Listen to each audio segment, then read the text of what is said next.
सभी छोटे बड़े श्रोताओं को सुनीता भटनागर का प्यार भरा नमस्कार। ऑडियो स्टोरीज के हमारे चैनल कहानी जगत में आप सभी का स्वागत है। हिंदी कहानियों की श्रृंखला में आइए आज सुनते हैं सुधा भार्गव जी द्वारा रचित कहानी आधारशिला। सुखिया जिस दिन से ससुराल आई सुख ही सुख बरसने लगा था। इतना सुख कि लोगों की आंखों में खटकने लगा। सुबह से शाम तक जी तोड़ मेहनत करती, सास ससुर की सेवा कर अपने को धन्य समझती। गांव के मुखिया की बेटी होते हुए भी न खाने का नखरा न पहनने का। सलीके से रखे घर को देखते ही उसकी सुघड़ता का परिचय मिल जाता था। शादी से पहले 10वीं पास करने के बाद उसने पढ़ने के लिए बड़े हाथ पांव मारे, पर उसकी दाल ना गली। गांव में तो उसकी यही शिक्षा बहुत मानी जाती थी। मुखिया ने स्वस्थ सीधे साधे हरिया से उसकी शादी कर दी। वह कई एकड़ जमीन का अकेला वारिस था। सुखिया राज करेगी यही सोचकर उसके पिता ने शादी कर दी थी। सुखिया ने विवाह के बाद भी हिम्मत ना हारी। वह नून तेल की दुनिया से बाहर भी झांकना चाहती थी। दूसरे घर में एक कमाए और 4 खाएं वाली बात उसे जमती ना थी। आधी जमीन पर खेती होती और आधी जमीन बेकार पड़ी रहती। पुराने ढर्रे से हरिया खेती करता। इतना पैसा भी अंटी में न था कि कृषि करने के आधुनिक यंत्रों को खरीदा जा सके। उधारी से इन्हें खरीद भी लेता तो अज्ञानता के कारण उनका उपयोग न कर सकता था। पिछले वर्ष ही उस गांव में कृषि विद्यालय खुला।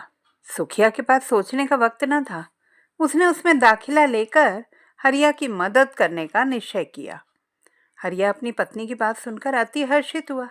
वह तो अपनी निरक्षरता पर खुद ही खींच उठता था। पग पग पर उसके सामने रुकावटें आती थी।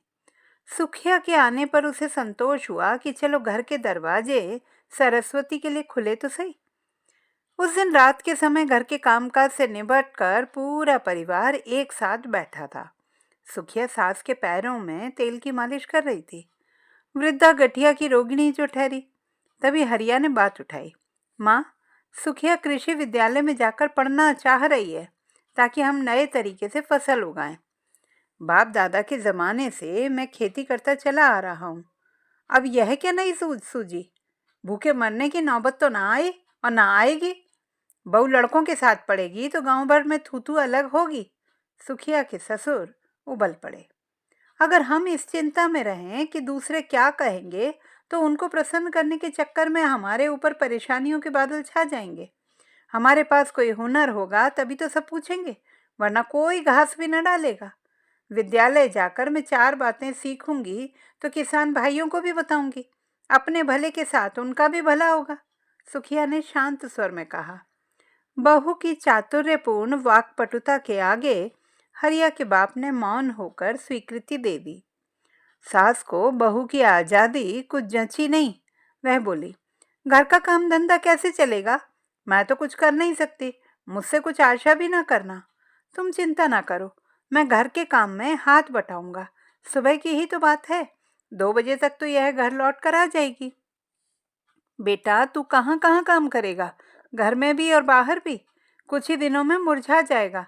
ममता का सागर कुछ ज्यादा ही उमड़ पड़ा। मिलकर बाहर उठाने से काम हल्का ही नजर आएगा। माँ, तुम्हें भी हिलना डुलना चाहिए।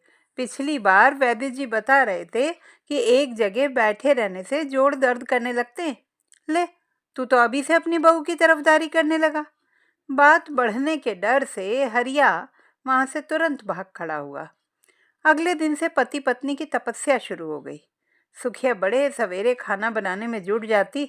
हरिया ऊपर का काम समाप्त करता। दौड़ते भागते 1 गिलास दूध कंठ से उतारती और विद्यालय जा पहुंचती। दोपहर को अपना पाठ दोहराती और डट जाती कार्य क्षेत्र में। गोबर थापना, गाय बैल की जुगाली का प्रबंध करना, शाम को दूध दोहना, सभी तो उसे करना था। चाहती थी हरिया के लौटने से पहले चूल्हे चक्की से फुर्सत पाले ताकि 2 मिनट उसके पास भी बैठ ले, मगर इतना शायद उसके नसीब में न था। एक दिन हरिया खेतों से कुछ जल्दी आ गया। माँ सो रही थी।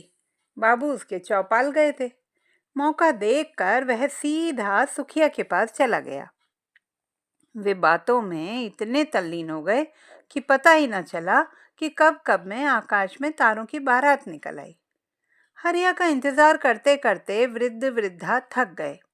कमरे से आती धीमी आवाज को सुनकर उनके दिमाग में एक ही बात घूमने लगी। शादी के बाद बेटा उनके हाथ से निकला जा रहा है। इतने में हरिया कमरे से बाहर निकला। अरे हरिया, तू आ गया क्या? हम लोग न जाने कब से भूखे बैठे हैं। सास की ऊंची आवाज सुनकर सुखिया चौंक पड़ी और पल्लू संभालती हुई चौके में घुस गई। हरिया हंसते हुए बाप से बड़ी आत्मीयता से मिला। उनके हाथ अपने हाथों में लेकर बोला, चलो बाबा, गरम गरम रोटी खाएं। तवे की गरम रोटी अब मेरी तकदीर में कहाँ।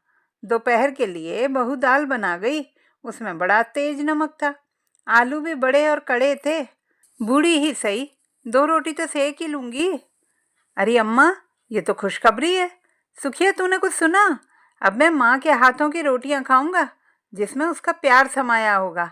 अच्छा बोल महतारी, कल कब खेत से रोटी खाने आ जाऊं? बूढ़ी माँ ने तो गुस्से में ताना मारा था, पर हरिया ने बात का रुख ही दूसरी तरफ मोड़ दिया। हार कर दूसरे दिन उसे फुलके सेकने ही पड़े। हरिया ने माँ की बात का बुरा नहीं माना, उसे क्रोध भी नहीं आया। जानता था बीमारी और ढलती उम्र के कारण माँ चिड़चिड़ी हो गई है। उसे वे दिन भी याद हैं जब माँ ने हर तूफान का सामना करके उस पर संताप की छाया भी न पड़ने दी थी। इसी कारण माँ की आंख में पड़ा हुआ धूल का कण भी उसे व्याकुल करने को पर्याप्त था। वह माँ के शब्द बाण हंसकर छाती पर झेलता, वैसे इसी में सबका भला भी था। सुखिया की परीक्षा निकट थी। सुबह से ही किताबों में दिमाग पड़ा था। सास ससुर को जल्दी से खाना खिलाकर न जाने कब कब मैं बिस्तर पर लुढ़क गई। संध्या धीरे धीरे घर आंगन में उतर आई, पर उसकी नींद न टूटी। खेतों से लौटकर हरिया ने पूछा, माँ, सुखिया कहाँ है? रूखी सूखी रोटी खिलाकर न जाने कहाँ गायब हो गई। देख माँ, बहू तेरा कितना ध्यान रखती है। मसालेदार सब्जी से तो तेरा पेट खराब हो जाता है। ज्यादा नमक बाबूजी को ब्लड प्रेशर के कारण नुकसानदायक है। खुद भी वह बेस्वाद खाती है। वह क्यों खाने लगी? कहती है जो मेरे बड़े खाएंगे मैं भी वही खाऊंगी। गांधारी ने तो अपनी आंखों पर पट्टी बांध ली थी कि मेरा पति अंधा है तो मैं भी अंधी बनकर रहूंगी। कुछ इसी प्रकार का सोचना उसका है। हरिया अनपढ़ होते हुए भी बेवकूफ नहीं था। उसकी विनोद प्रियता और हाजिर जवाबी को देखकर उसके पिता को एहसास होने लगा कि उन्होंने अपने बेटे को पढ़ाया क्यों नहीं। सुखिया के आने से इसकी पीड़ा उसे ज्यादा सालती। एक दिन वे सुखिया से पूछ बैठे, बहू, मेरा बेटा क्या इस उम्र में पढ़ नहीं सकता? बाबूजी, पढ़ने लिखने की कोई उम्र नहीं होती। वे और आप दोनों पढ़ सकते हैं। मैं भी? आश्चर्य से आंखें फैल गईं। हाँ, आप भी, लेकिन पढ़ाएगा कौन? प्रौढ़ों को साक्षर बनाने के लिए रात में कक्षाएं लगती हैं, पर वहां आने जाने में काफी समय लगेगा। हरिया तो खेत से काफी थका मांदा लौटता है, उसके लिए जाना असंभव है। इतना कहकर बाबूजी गहरी उदासी में डूब गए। असंभव को संभव बनाया जा सकता है यदि। हाँ हाँ बोलो बहू, तुम हमें जरूर कोई रास्ता दिखाओगी। यदि मैं आपको अक्षर ज्ञान दूं तो कैसा रहे? तुम तो बेटा मेरे घर के अंधेरे में ज्योति बनकर आई हो। उनकी आंखों में आशा के रंग बिरंगे हजार दीप झिलमिला उठे। सास ने पहली बार अपनी पड़ी बहू की कदर जानी। अगले दिन से घर का वातावरण ही बदल गया। सुखिया स्कूल से लौटी थी कि सास बोली, जल्दी से कुछ खा पी कर आराम कर ले, आज तो तुझे पढ़ने के साथ पढ़ाना भी है। और हाँ, शरबत हमने पी लिया है, बनाने की जरूरत नहीं है। बहू सास की सहृदयता पर हैरान थी। उसे स्नेही लहरें छू छू कर जा रही थी। उदात्त भावनाओं के झोंकों में शीघ्र ही वह घोड़े बेचकर सो गई। उठने पर तरोताजा थी। उल्लास और उमंग ने उसे नवजीवन प्रदान किया। सब्जी सास काट चुकी थी, बस उसे लौकी छौंकनी थी। गाय की सानी करके दूध दोहने उसके ससुर खटाल गए थे। भोजनोपरांत घर के सदस्य एक पंक्ति में आज्ञाकारी बच्चे की तरह कागज पेंसिल लेकर बैठ गए। इधर वर्णमाला शुरू हुई, उधर उसके स्कूल की परीक्षाएं। लेकिन वह संघर्ष मार्ग पर अविराम डटी रही। उसे तो रिश्तों को अटूट विश्वास, असीमित प्यार के धागों में बांधना था। शिक्षा के प्रसारण से ज्ञानोदय, भाग्योदय करना था।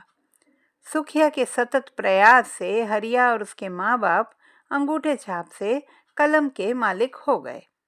सास हनुमान चालीसा गुनगुनाने लगी। ससुर को चंदा मामा पढ़ने का शौक चर्रा गया। खेत पर जाते तो किताब ले जाना ना भूलते। आते तो अपनी अर्धांगिनी को उपदेश देना शुरू कर देते और फिर होती पति पत्नी की मीठी नोकझोंक। कृषि विद्यालय में एक अध्यापक सेवानिवृत्त हुए। उनका पद रिक्त होते ही सुखिया ने प्रार्थना पत्र प्राचार्य के हाथों में थमा दिया। वे उसके मृदुल व्यवहार से पहले से ही प्रसन्न थे, अतः शीघ्र ही उसे स्वीकार कर लिया गया। अगले माह की 1 तारीख से उसे शिक्षिका पद ग्रहण करना था और आज 20 हो गई। इतने कम समय में घर वालों से नौकरी करने की मंजूरी पाना टेढ़ी खीर थी, लेकिन उसकी गर्दन अधर में लटक गई थी। ससुर और पति की उपस्थिति में एक दिन उसने कहा, आधुनिक प्रणाली से मुझे तो खेती करना आ गया है। उसके लिए यंत्र, छोटे औजार और धन की जरूरत है। धन हम साहूकार से ले सकते हैं, हरिया बोला। उसके फंदे में एक बार उलझे तो उलझकर ही रह जाएंगे। सुखिया ने अपनी असहमति जताई। बैंक से उधार ले सकते हैं, लेकिन ब्याज देना पड़ेगा। ससुर ने सलाह दी। जब तक खेतीबाड़ी में मुनाफा ना हो, ब्याज देना बहुत चोट पहुंचाएगा। सुखिया ने गहराई से सोचते हुए कहा, कुछ दिनों के लिए मैं नौकरी कर लूं तो कैसा रहेगा? उससे ब्याज चुका देंगे। बड़े साहस से सुखिया ने कहा।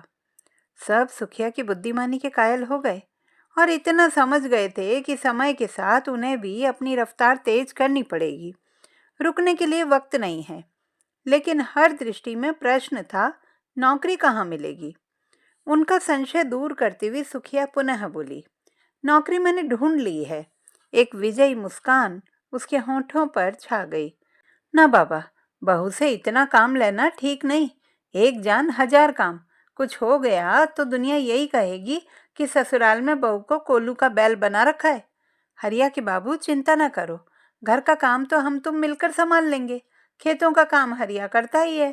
सुखिया आराम से नौकरी करके भविष्य बनाएगी। साक्षरता सहयोगिता की आधारशिला पर निर्णय एक पल में हो गया और सुखिया के सुनहरे सपने झरझर उसकी झोली में आन पड़े। तो दोस्तों, ये थी हमारी आज की कहानी। आपको कैसी लगी कमेंट बॉक्स में लिखना ना भूलें। चैनल को सब्सक्राइब करें, लाइक करें और मित्रों के साथ शेयर करें।